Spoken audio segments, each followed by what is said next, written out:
नमस्कार, मी स्वरूपा स्वरूपा किचन मध्ये तुमच्या सर्वांचं खूप मनापासून स्वागत करते। लवकरच आपल्या लाडक्या गणपती बाप्पांचं आगमन होणार आहे आणि त्यात आपल्या गौरायांकरता ओल्या नारळाच्या खुसखुशीत अशा करंज्या तर झाल्याच। लवकरच रेसिपीला सुरुवात करूया, पण रेसिपी करताना आणि स्टार्टिंगचा इंट्रो देताना जर माझ्याकडून काही चुका होत असतील तर त्या मला समजून घ्या, मला माफ करा आणि काही कळत नसेल तर मला कृपया कमेंट करून सांगा। तर चला पटकन रेसिपीला सुरुवात करूया। तर सर्वात पहिले आता इथे आपल्याला करंजीची कणिक मळून घ्यायची, त्याकरता साहित्य काय लागते ते पाहून घेऊया। तर इथे मी 1 कप मैदा घेतलेला आहे। 1 कप मैदा करता इथे मी बारीक रवा घेतलेला आहे अर्धा कप। त्याचबरोबर इथे आपल्याला लागणार आहे 3 चमचे तेल मोहन करता आणि चवीनुसार मीठ। तर सर्वात पहिले तर इथे मी घेतलेला आहे स्टीलचं बाउल। बाउलमध्ये आपल्याला मैदा टाकून घ्यायचा आहे पहिले, त्यानंतर आपल्याला ह्यामध्ये घालायचे चवीनुसार मीठ, त्याचबरोबर बारीक रवा। आता हे सर्व जिन्नस आपल्याला पहिले मिक्स करून घ्यायचे व्यवस्थित, जेणेकरून रवा, मीठ आणि मैदा हे सर्व असं मस्त छान एकजीव झालं पाहिजे। तर आता आपले हे जिन्नस एकत्र झालेले आहेत। त्यानंतर आता काय करायचं, आपल्याला मोहन करायचे तेलाचं। त्याकरता इथे मी गॅसवरती तेल असं छान मस्त कडकडीत गरम करून घेते, म्हणजे तेलामधून धूर निघाला पाहिजे इथपर्यंत तेल आपल्याला छान कडकडीत गरम करून घ्यायचे। तर तुम्ही बघू शकता आपलं आता तेल छान गरम झालेलं आहे। तेल गरम झालं की गॅस बंद करून घ्यायचंय। त्यानंतर हे तेल आपल्याला असंच पिठावरती छान सोडून घ्यायचे। तुम्ही बघू शकता तेल केवढं गरम झालेलं होतं। आता हे खूप गरम आहे, त्यामुळे आपल्याला चमच्याने असंच हलवून घ्यायचे, म्हणजे जेणेकरून थोडंसं कोमट होईपर्यंत हे आपल्याला असंच पिठामध्ये चमच्याने मिक्स करून घ्यायचे। तर चला आता पीठ छान आपण चमच्याने मिक्स करून झालेलं आहे। त्यानंतर काय करायचे, हाताने ना आपल्याला हे पीठ तेलाबरोबर छान असं मस्त रब करून घ्यायचं, जेणेकरून आहे ना तेल सर्व साईडला पिठामध्ये पोहोचलं पाहिजे, मिसळलं पाहिजे। यामुळे काय होतं ना, तेल जर सर्व साईडला जर मोहन पसरलं गेलं तर आपली करंजी ना सर्व साईडने अशी एकसारखी छान मस्त खुसखुशीत होते। आता हे सर्व मिक्स केल्याच्या नंतर आपल्याला यामध्ये थोडं थोडं पाणी घालून आहे ना ह्याची छान मस्त कणिक मळून घ्यायची। आता कणिक तुम्हाला थोडीशी अशी ना सैलच मळायची, कारण काय होतं ना, पाणी आपण ह्यामध्ये घातलेला आहे रवा। रवा कसा पाण्याला लगेच शोषून घेतो, त्याच्यामुळे तो नंतर फुलतो। त्यामुळे काय करायचं, आपल्याला ही कणिक पहिले स्टार्टिंगला थोडीशी अशी सैलच मळून घ्यायची, जेणेकरून रवा जरी फुलला तरी सुद्धा कणिक अशी घट्टसर म्हणजे अशी कडक अशी होणार नाही। तर हे बघा इथे आपली कणिक छान प्रकारे इथे मळून झालेली आहे। आता आपण ही थोड्या वेळाकरता जोपर्यंत आपण बाकीच्या स्टेप करतोय तोपर्यंत आपण ही साईडला झाकून ठेवून देऊया। तर ही झाली आपली कणिक मळायची पहिली स्टेप। आता आपल्याला सारण करायचंय, त्याकरता कोणते कोणते जिन्नस लागतात ते आपण बघून घेऊया। तर मी ते ओल्या नारळाचं चव 1.5 कप एवढा घेतलेला आहे।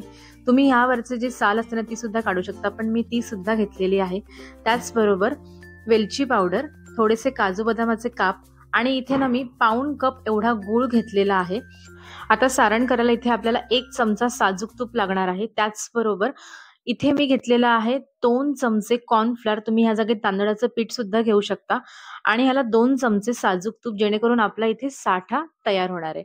आता मी इथे कढई आहे ना गरम करत ठेवलीये। कढई छान गरम झाली की त्यामध्ये आपल्याला घालायचे 1 चमचा साजूक तूप। ऍक्च्युअली तूप घालायची काहीच गरज नाहीये, कारण खोबऱ्यामध्ये ऑलरेडी तेल असतं, त्यामुळे ना ते मस्त छान परतवलं जातं। तर हे बघा आता तरी पण मी ते तूप घालून घेतलेलं आहे, कारण आपल्या सारणाला आहे ना ते खूप छान चविष्ट आणि टेस्टी लागावं म्हणून। तर आता आपलं तूप छान गरम झालेलं आहे। आता तूप छान गरम झालं की त्यामध्ये आपल्याला घालायचंय थोडंसं खसखस। खसखस मी तुम्हाला स्टार्टिंगला सांगायचं जिन्नस मध्ये विसरले, तर इकडे तुम्ही अर्धा चमचा खसखस घेतलेला आहे। खसखस तडतडेपर्यंत आपल्याला व्यवस्थित असं हे छान परतवून घ्यायचंय। तर चला आता आपलं खसखस पण इथे तयार झालेलं आहे। आता त्यानंतर आपल्याला ह्यात घालायचंय ओल्या नारळाचं चव। आता हा चव आपल्याला फक्त 1 मिनिटाकरता असंच परतवून घ्यायचंय, आणि खोबरं परतवताना गॅस तुम्हाला एकदम स्लो ठेवायचा आहे। आता खोबरं आपल्याला फक्त 1 मिनिटच परतवायचं, 1 मिनिटाच्या पलीकडे जास्त परतवू नका, नाहीतर काय होतं ना आपलं सारण नंतर रसरशीत होत नाही आणि खोबरं असं एकदम सुकं सुकं लागतं, म्हणजे त्यातला ओलावा असताना तो पूर्णपणे निघून जातो। तर आपल्याला तो पूर्णपणे काढायचा नाहीये, असंच आपल्याला कंटिन्यू फक्त 1 मिनिटाकरता परतवून घ्यायचंय। तर आता आपलं खोबरं छान मस्त परतवून झालेलं आहे। आता ह्यामध्ये मी घालते पाऊण कप एवढा गूळ। आता गूळ तुम्ही इथे काळा किंवा जो पांढरा मिळतो ना, पांढरट थोडासा मिळतो, तो सुद्धा घालू शकता। आता गूळ घातल्याच्या नंतर हा आपल्याला पूर्णपणे असा व्यवस्थित वितळवून घ्यायचा आहे. हे बघा स्टार्टिंगला थोडंसं जड जातं, त्यानंतर तो हळू असा वितळत जातो आणि खोबऱ्याबरोबर छान असा मस्त मिक्स होत जातो. तुम्ही थोड्या वेळाने बघू शकता. आता टोटल मला इथे 2 मिनिटं लागलेली आहेत गूळ वितळवायला आणि त्यात मी गॅस आहे ना एकदम स्लो ठेवला होता. तर हे बघा आपला गूळ छान मस्त इथे मेल्ट झालेला आहे आणि सारणाला खूप छान कलर आलेला आहे. जास्त फार तर फार एक 2 ते 3 मिनिटं लागतात हे वितळवायला. पण त्याच्या पलीकडे तुम्ही हे ठेवू नका. कारण आपल्याला सारण जे पाहिजे ते रसरशीत पाहिजे, तर ते होणार नाही. आता ह्यामध्ये मी घालते थोडीशी वेलची पावडर, त्याचबरोबर काजू बदामाचे तुकडे. त्याचबरोबर मी इथे थोडंसं तूप घालून घेतलेलं, त्याच्यामुळे ना अजून आपल्या सारणाला खूप छान चव येईल. तुम्हाला पाहिजे तर तुम्ही हे स्किप करू शकता. तुम्ही नाही घातलं तरी सुद्धा चालेल. आता हे बॅटर आपल्याला पुन्हा एकदा हे सारण व्यवस्थित असं मिक्स करून घ्यायचंय. तुम्ही बघू शकता आपलं केवढं सुंदर असं सारण तयार झालेलं आहे आणि शिवाय रंग सुद्धा केवढा मस्त आलेला आहे. त्याचबरोबर आपलं सारण केवढं मस्त रसरशीत दिसतं तुम्ही बघू शकता. सारण आपलं अजिबात इथे सुक्कं झालेलं नाहीये. हे एकदम परफेक्ट प्रमाण मी तुम्हाला सांगते. डिस्क्रिप्शन बॉक्समध्ये दिलेलं आहे. तुम्ही तिकडे जाऊन बघू शकता. आता हे सारण आपल्याला एका दुसऱ्या भांड्यामध्ये काढून पहिले थंड करून घ्यायचं. तर आता हे आपण साईडला ठेवून देऊयात. तर ही झाली आपली दुसरी स्टेप. तर आता इथे आपल्याला करंजीचा साठा करून घ्यायचा आहे. त्याकरता इथे मी घेतलेला आहे तूप. इथे मी 2 चमचे तूप घेतलेलं आहे. तूप आपल्याला वितळवून घ्यायचंय. त्यानंतर आपल्याला ह्यामध्ये घालायचंय कॉर्नफ्लोअर आणि ते व्यवस्थित असं मिक्स करून घ्यायचंय. हे बघा फक्त 2 मिनिटांमध्ये काय 1 मिनिटामध्ये हा साठा आपला तयार होतो. तर ही झाली आपली तिसरी स्टेप. तर चला आता आपला साठा पण इथे तयार झालेला आहे. हा आपण साईडला ठेवून देऊया. आता आपण कणिक मळल्याच्या नंतर बरीच कामं करून घेतली. तोपर्यंत आपली कणिक आहे ना छान मस्त इथे भिजली गेलेली तुम्ही बघू शकता. कणकेला आता मी पूर्ण पोळीपाटावर घेतलेलं आहे आणि त्याला पुन्हा एकदा आपल्याला व्यवस्थित असं चोळून घ्यायचं म्हणजे छान असं मळून घ्यायचं जेणेकरून पुन्हा एकदा आपला गोळा जो आहे ना तो असा एकजीव झाला पाहिजे. आता मी या गोळ्याचे ना 3 भाग करून घेणार आहे. म्हणजे आपल्याला इथे 3 चपात्या करायच्या आहेत. तर इथे मी समान असे 3 भाग करून घेते. तर आता इथे आपले 3 भाग झालेले आहेत. हे बाकीचे 2 गोळे जे आहेत ते आपण जरा साईडला ठेवून देऊयात आणि हा पुन्हा आपला जो एक कणकेचा गोळा आहे तो व्यवस्थित परत एकदा असा छान मस्त गोलाकार करून घेऊयात आणि त्यानंतर आपल्याला हा गोळा छान पिठामध्ये असा डिप करून आपल्याला ह्याची छान अशी मस्त चपाती लाटून घ्यायची. आता चपाती लाटताना बऱ्याचदा काय होतं ना, सारखी-सारखी चपाती ना आकसली जाते. त्याकरता काय करायचंय, आपण आहे ना पोळपाटच फिरवून घेऊयात. म्हणजे ना चपाती पण आकसली जाणार नाही आणि आपली चपाती छान अशी मस्त मोठी होईल. तर हे बघा तुम्ही बघू शकता. आपण जेवढा नेहमी चपाती लाटतो ना, त्यापेक्षा थोडीशी पातळ इथे लाटून घ्यायची. तर हे बघा आपली इथे ना छान मस्त चपाती लाटून झालेली आहे. तुम्हाला मी याची जाडी सुद्धा दाखवते. तर हे बघा अशा प्रकारे एवढी पातळ अशी आपली चपाती लाटून झाली पाहिजे. आता आपल्या इथे एक चपाती लाटून झालेली आहे. अशाच आपण बाकीच्या पण चपात्या लाटून घेऊयात. तर आता इथे माझ्या 3ही चपात्या लाटून झालेल्या आहेत. आता मी बाकीच्या 2 चपात्या साईडला ठेवल्यात आणि एक चपाती अशी पोळपाटावर ठेवली. आता ह्यावरती आपल्याला पहिल्या चपातीवर आपल्याला थोडासा साठा लावून घ्यायचा आहे. जास्त पण लावू नका नाहीतर आहे ना, आपल्या करंज्या आहेत ना खूपच तेलकट होतील. तर मी अशा कमी-कमी असा हा साठा असा सर्व साईडला पसरवून घेते. जेणेकरून आपली करंजी आहे ना सर्व साईडला मस्त खुसखुशीत अशी लागेल. तर हे बघा आता पहिल्या चपातीवर मी इथे साठा सर्व साईडला पसरवून घेतलेला आहे. आता यावर आपल्याला घालायची दुसरी चपाती. आता या चपातीला सुद्धा आपण पहिले सेट करून घेऊया व्यवस्थित पहिल्या चपातीच्या आकाराने. त्यानंतर आपल्याला पुन्हा एकदा थोडासा साठा या सर्व चपातीवरती असा लावून घ्यायचा आहे. हा सुद्धा आपल्याला व्यवस्थित असा सर्व साईडला पसरवून घ्यायचा आहे. आता ह्या चपातीवर सुद्धा साठा लावून झालेला आहे. आता मी यावर घातलेली आहे तिसरी चपाती. ही चपाती सुद्धा आपण व्यवस्थित सेट करून घेऊया. पण ह्या चपातीवर आपल्याला अजिबात साठा लावायचा नाहीये. तर हे बघा कशाप्रकारे मी ह्या सगळ्या चपात्या सेट केलेल्या आहेत. तुम्हाला आय होप कळालं असेल आणि नाही कळालं तर मला कमेंट करून विचारा. मी तुम्हाला तिकडे त्याची उत्तरं देईल. तर हे बघा आता सर्व साईडला मी अशा कड्या आहेत ना, त्या व्यवस्थित अशा मस्त दाबून घेते. त्यानंतर आपल्याला आहे ना, ह्या तिन्ही चपात्या अशा रोल करत जायच्यात. आता रोल कसा करायचा आहे तुम्ही नीट बघा मी कशाप्रकारे रोल करते. फक्त असं ना ढकलायचं नाहीये आपल्याला. हे बघा अशा प्रकारे म्हणजे हाताने ना दाबत-दाबत ह्या 4 बोटांनी दाबत-दाबत असा रोल करायचा. असं मागून फक्त ढकलायचं नाही. त्यामुळे काय होतं ना, आतमध्ये जर फक्त ढकललं, तर आतमध्ये अशी एक पोकळ जागा निर्माण होते आणि आपला रोल प्रॉपर होत नाही.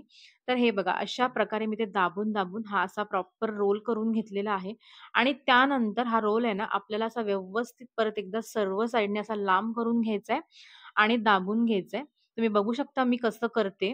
जर तुम्हाला कळत नसेल तर मला विचारा प्लीज, पण रेसिपी चुकू देऊ नका.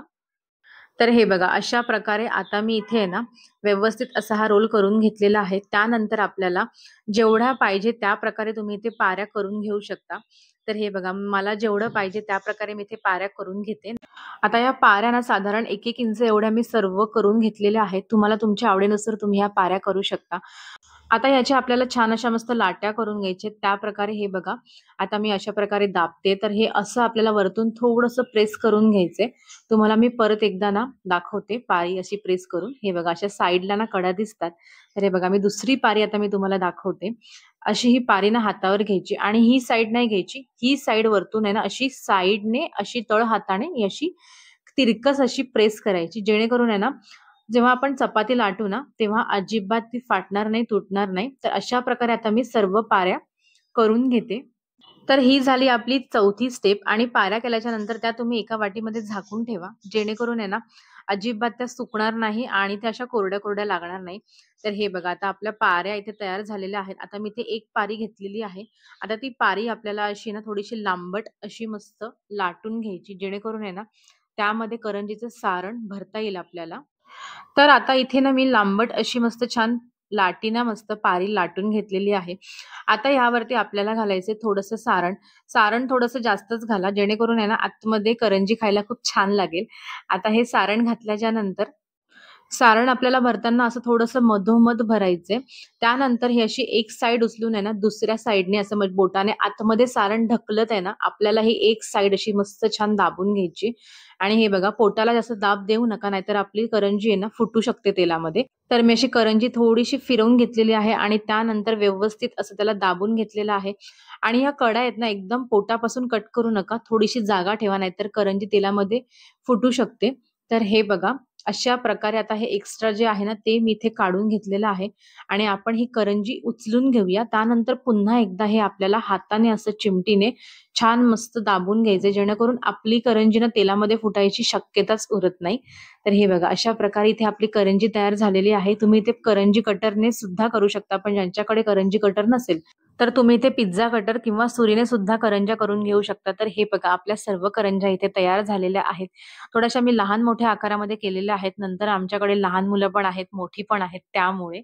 तर आता मी इथे तेल गरम करत साईडला ठेवलेलं होतं. तर तेल आपल्याला केवढं गरम पाहिजे तर पहिले आपल्याला गॅस आहे ना मध्यम करायचा आहे आणि छोटासा कणकेचा गोळा ह्यामध्ये घालून घ्यायचा आहे जेणेकरून कळेल आपल्याला की आपलं तेल आहे ते केवढं गरम आहे. म्हणजे गोळा तेलात गेल्यावरती एकदम तो असा खरपूस झाला म्हणजे आपलं तेल खूपच जास्त गरम झालेलं आहे. तर ते थोडंसं थंड करून घ्या. आपल्याला मध्यम असं तेल पाहिजे कारण आपली करंजी ना ती व्यवस्थित अशी छान मस्त फ्राय सुद्धा झाली पाहिजे. तर हे बघा आता आपलं तेल जे आहे ते बरोबर गरम झालेलं आहे. आता ह्यामध्ये आपण घालून घेऊया करंज्या. जेवढ्या करंज्या मावतायत तेवढ्याच तुम्ही यामध्ये करंज्या घालून घ्या. जास्त यामध्ये गर्दी करू नका. तर इथे मी 2 करंज्या घालून घेतलेल्या आहेत कारण माझी कढई थोडीशी छोटी आहे. तुमच्या कढईमध्ये जर जास्त मौद असतील तर तुम्ही जास्त घालून घ्या. आणि ह्या करंज्या आहेत ना साधारण अजून छोट्या आहेत ना मध्यम आकाराच्या 20 ते 21 होतात. तर हे बघा अशा प्रकारे इथे मी करंज्या 2 घालून घेतलेल्या आहेत. आणि करंज्या कधी पण पलटवताना एक गोष्ट लक्षात ठेवा, त्या म्हणजे करंज्या कधी पण पलटवताना पोटाकडून पलटवू नका. कधी पण आपण जिकडनं त्याची बाजू बंद केलेली आहे ना त्या साइडनेच पलटवा. जेणेकरून पोटाला धक्का लागता कामा नये आणि करंजी अशी थोडीशी तेलात टाकल्याच्या नंतर अशी जाडसर लागली खाली की तरच झारा लावा त्याला. तर हे बघा आता आपली करंजी छान मस्त दोन्ही साइडनी खरपूस होते. तुम्हाला पाहिजे तर तुम्ही थोडंसं पांढरट अशी करंजी पण काढू शकता जर तुम्हाला मऊसूत करंजी पाहिजे असेल तर. पण आमच्याकडे खूपच कुरकुरीत आणि खुसखुशीत अशी करंजी लागते. तर हे बघा मी थोडंसं याला ना अजून फ्राय करून घेते म्हणजे अशी ब्राऊन थोडीशी करून घेते, तांबूस असा कलर. तर हे बघा आता आपल्या दोन्ही करंज्या ज्या आहेत त्या मस्त इथे फ्राय करून झालेल्या आहेत आणि कलर सुद्धा खूप सुंदर आलेला आहे. आता आपण ह्या तेलामधून काढून घेऊया आणि तेल छान मस्त निथळू द्यायचे. त्यानंतरच आपल्याला करंज्या काढून घ्यायच्या आहेत. तर आता ह्या करंज्या आपण टिश्यू पेपरवरती साईडला ठेवून देऊयात आणि अशा आपण बाकीच्या पण करंज्या फ्राय करून घेऊयात.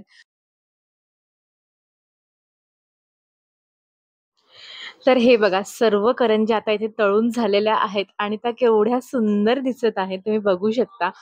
मस्त आपल्या करंज्या खुसखुशीत अशा इथे तयार झाल्यात. तुम्हाला मी एक करंजी इथे तोडून दाखवते. तर हे बघा, आपली करंजी केवढी रसरशीत आणि केवढी खुसखुशीत दिसते. बाहेरचं तुम्ही आवरण बघू शकता, हे बघा. आणि त्याचबरोबर सारण केवढं रसरशीत दिसतंय. तर आहे की नाही मस्त खुसखुशीत आणि मस्त अशा करंज्या. तर तुम्हाला आजची रेसिपी कशी वाटली हे मला कमेंट करून नक्की सांगा. आणि त्याचबरोबर माझ्या व्हिडिओला प्लीज एक लाईक, शेअर आणि सबस्क्राईब करा, जेणेकरून मला सुद्धा मोटिवेशन मिळेल. तर चला परत भेटूया अशा एका छान रेसिपी बरोबर. तोपर्यंत असंच छान छान खात राहा.